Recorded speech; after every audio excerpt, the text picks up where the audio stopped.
Hey guys, welcome to Appalachia's Homestead. We are at Homestead number 1, taking down important details to take to the new homestead home, because we've got a homestead to create and build. What are some of the most important items you can have for sustainability? No doubt about it, cattle panels are your best friend.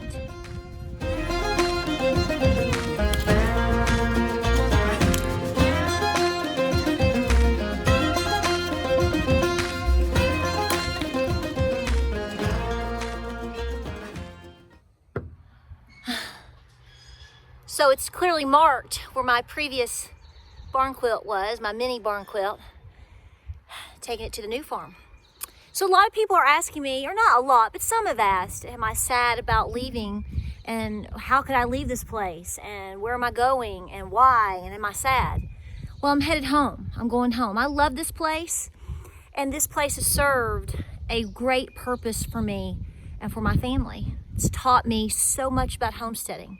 It gave me the freedom to do and to be who I am, to explore my roots, to raise my children, to educate myself, to educate you.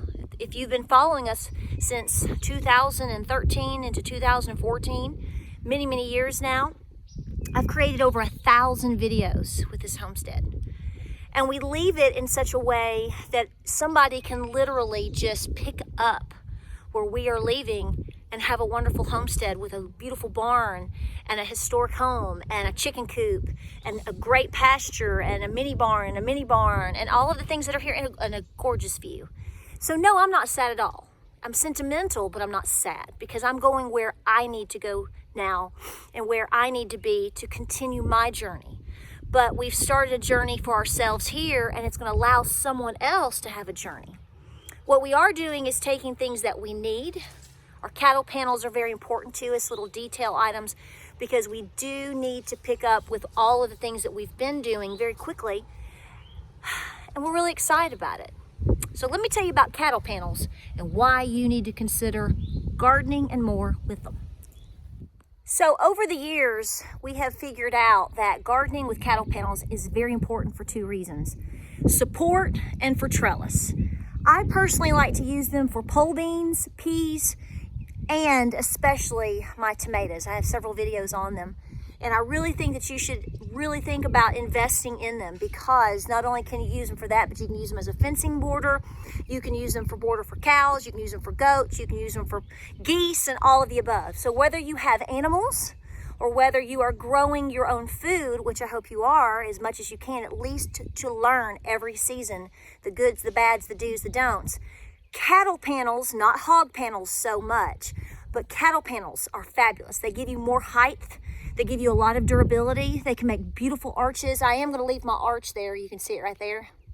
I am going to leave it for the next person because I have grown many beautiful and wonderful things on that, especially green beans and peas and sunflowers all around it and whatnot, zinnias, cosmos. So you can go to most of your co-ops. I'm about to pick this one up. I won't be able to film when I'm doing it, but you can go to most co-ops and you can get them anywhere. Around here, they're about 20 to 25 bucks.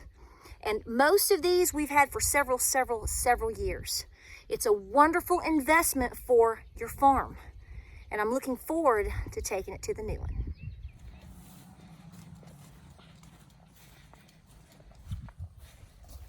We'll put all the boards up there. Yeah? And then we'll wrap these in the back and it'll be fine. Okay, sounds good. So we've got one more we're gonna get. We have a lot more on the property, but we're gonna leave those here because they're a barrier right now for the large garden to the orchard. So the next people can use that. They want animals to graze or whatever they need to do there, put grapes on it, whatever they want to do. So it's all ready to go. But we are taking what we need for right now. I haven't decided if I'm actually going to use these just this year for my tomatoes. Because as you know, here we are pushing towards the end of April. And I've got to cut ground this year. So it's a whole new building process for me. I prefer back to Eden gardening. It's my favorite. But with the time right now, that's probably not going to work out. So what I'm going to do, and this is what an old homesteader told me a long time ago, who really did like the Back to Eden and the lasagna gardening and all of that. He told me, he said, your first year, he said, You got to work with the soil. You got to work with what you got, because it's never going to be exactly what you may think it should be.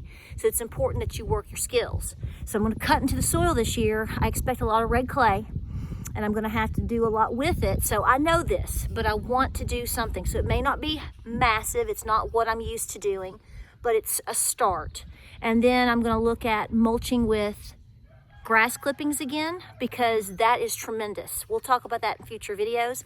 But I may just use my really wonderful stands from Gardener Supply, because I may only do 20 or so tomatoes or something, because we are so in deep in with this move, and that's understandable. Next year is going to be the major year, but nonetheless, these will serve as a barrier, because as you know, I'm totally into the idea that we are going to be using Cora on some of my dogs within that area to keep those deer out. In fact, let me show you what I bought today. So we're really serious about having that entire upper garden area fenced. This is the fencing for it. We got it today.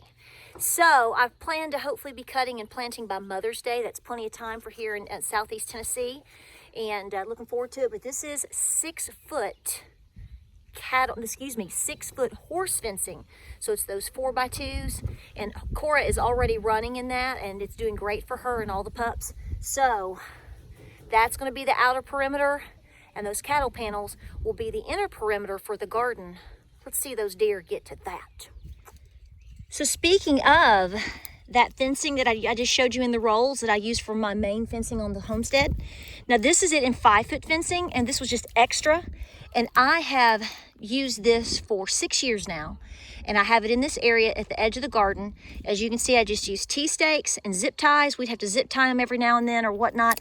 And this grows the most beautiful peas. So if you want to see my peas, my sugar snap pea videos, this is what I'm growing them on, folks. Because I'm telling you, this horse fencing, 5 foot and 6 foot, is tremendous.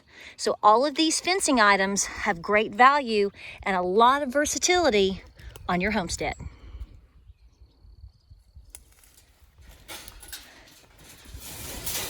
Yeah, just slide that one back.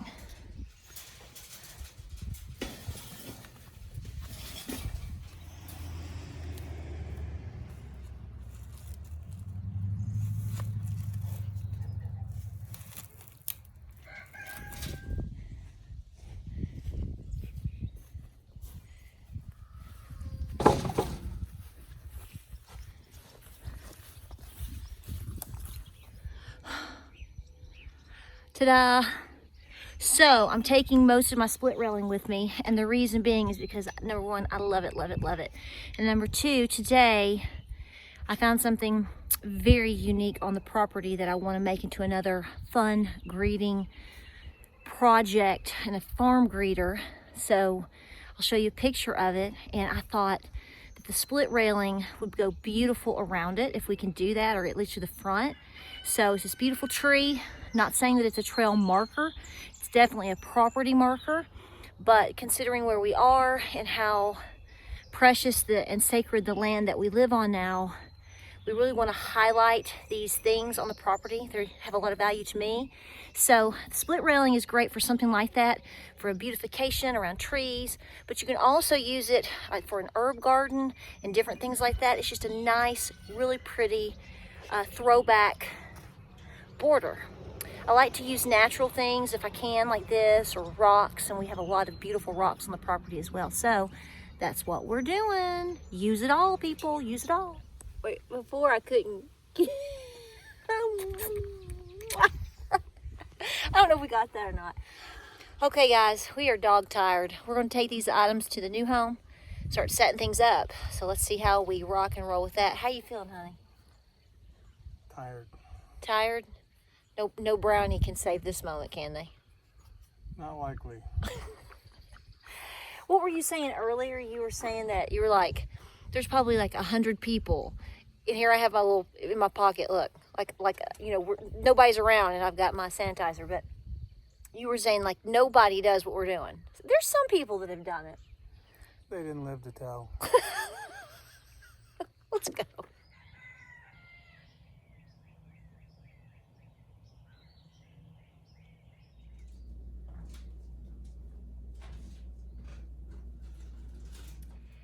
So it's the next morning, so I thought I would conclude the video here. But you know you're tired when or if. So I've made a quick little pot of coffee, nothing extravagant. I didn't even bulletproof it, y'all. I'm just going for it. And I made this delicious little quick pot of coffee, letting the dogs in and out. Got to clean my countertop. And I left this out. Yeah, we're a little tired. We're gonna be all right.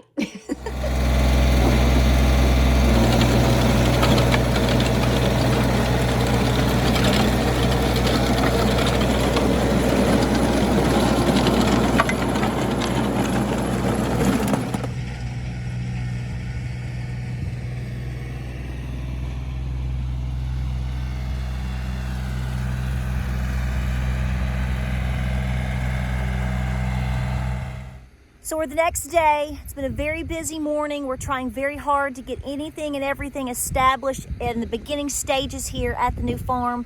We've cut ground today for our first gardening area, and we beat the rain, thank goodness. Now, all this stuff that you're seeing us bring in, the cattle panels, that's where all of that's probably going to be worked first and whatnot.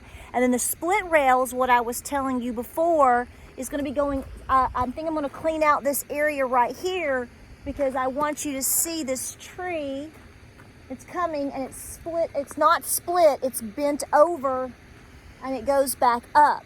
Now I'm going to do a video, an educational video, a simple video on trail markers. I've gotten a lot of questions. I posted pictures of this tree yesterday and everybody's mind is just blown. Now I'm not saying specifically, so don't take me out of context. I'm not saying that this specifically is a trail marker, but it is bent. It has been bent. They can happen naturally that way. But a lot of times trees like this happened for hunting trails, a point towards water, and also property markers, which is what I think this probably is. And this is gonna be like, this is like right as you start to come in to the farm. So you can see it's a welcoming station. And it's perfect because we really truly live on sacred lands here. And so to have something like this is just incredible, especially knowing if you know how close we are to my grandmother being buried just 4 miles from here than from here. So I'm gonna have something coming up on that. This is gonna be beautiful, but I'm gonna put that split railing here.